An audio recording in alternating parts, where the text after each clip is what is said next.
For engine identification, we have to identify some engine parts, and we have to fully understand how the engine works. We have two engines that are completely alike. One is torn down more than the other one over here. And we'll show you the different types of engines.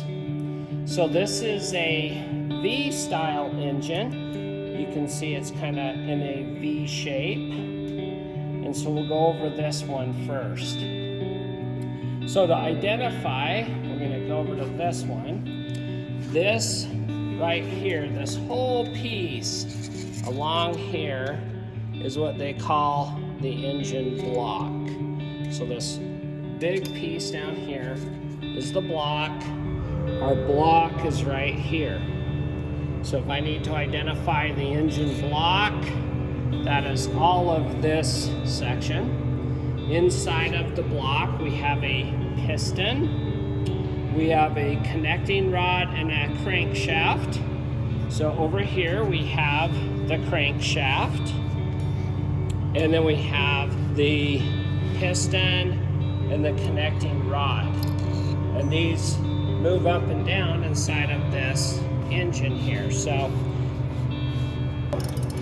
monitor how the piston moves up and down inside of the cylinder, and what's moving that is the crankshaft at the very bottom. You can see through this hole what the piston moved.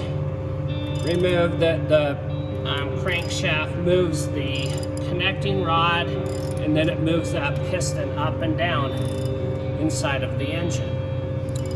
Okay, so if we look on this particular engine, there is a timing chain, and there's a crankshaft sprocket and a camshaft sprocket, and this camshaft sprocket is attached to the camshaft in the center of this block. So this is called a push rod engine. So as I crank this, you can see the cam lobes are spinning, and these cam lobes will push on a lifter, and then it pushes on a push rod, and that push rod pushes on the rocker arm to the valve and the valve spring. You can see how it's moving down, and now this one's going to open, and that one's going to push that valve open. So as I rotate this, the camshaft is controlling the valves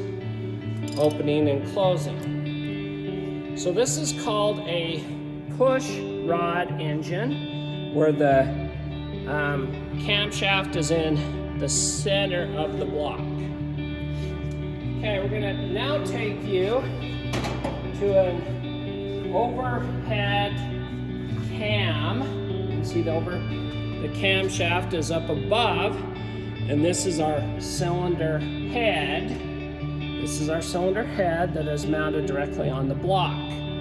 So all of our cylinder heads are mounted on top of the block, and this has a camshaft with a chain, guides, and a tensioner to put pressure on this chain. The crankshaft sprocket is on the bottom, and as I spin this, you'll see that the camshafts will rotate, and as I spin it, it opens and closes the valves. And the cam lobes, they rotate to push on the rocker that then pushes down on the valve.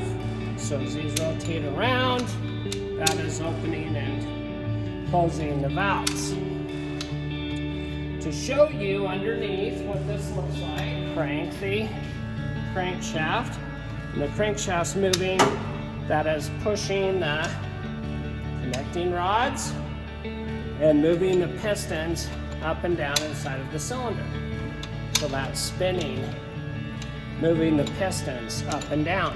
We have only 4 connecting rods in this engine for this side. And you can see as they go down through there, we removed the other side connecting rods with the engine, so it's not as hard for me to spin. Our engine here is an overhead cam engine, but we use a timing belt. So this has a belt. There's a crankshaft pulley, camshaft pulleys, our tensioner, just like we have a tensioner on those guides. And this particular engine has a water pump that is driven off of the timing belt. So this water pump is inside of the timing cover. Look at this engine. We have a gear down here that is attached to the oil pump. This is our crankshaft sprocket, camshaft sprockets.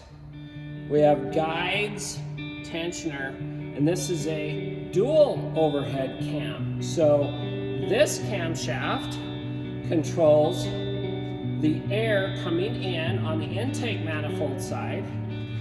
This is an intake manifold, and the air goes in. This is an intake cam, and this is an exhaust cam where the air goes out. And so we circulate the air in with the piston, and then out. Cylinder head, this is a cylinder head, and we have the camshaft. This is an overhead cam, and we have rockers with the valve and the valve springs. The valve's inside of the valve spring. This cylinder head is cast iron. It's really heavy, and you can see right here, this is where the spark plug goes. And then we have ports. On these ports, you can see there's a big valve, there's a smaller valve. The bigger valve is the intake side. So air goes through that port into the cylinder through that valve, and then the exhaust valve opens and it goes out through that port through the exhaust manifold. This one is a dual, like we had on that inline engine over there. We have a camshaft for the intake, and the intake manifold would bolt right here to the cylinder head. The exhaust manifold would bolt right here, and you can see the carbon from the exhaust. And this is the exhaust cam. So these rotate and push on the valves inside of this head. A little bit different type of configuration here, but we have 3 intake valves on this side and 2 exhaust valves on that side. So look at the head. These 3 intake valves allow air in and then air out. And then through the ports is where the air goes in, and that valve opens to bring it in and out. So this is a aluminum cylinder head. It's a little bit lighter.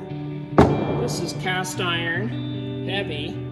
This is aluminum, and we're moving more to aluminum now with our manufacturers. They tend to be a little bit lighter. And then these 2 camshafts with the overhead cam engine is this design. It's on this inline cylinder, and it's not V.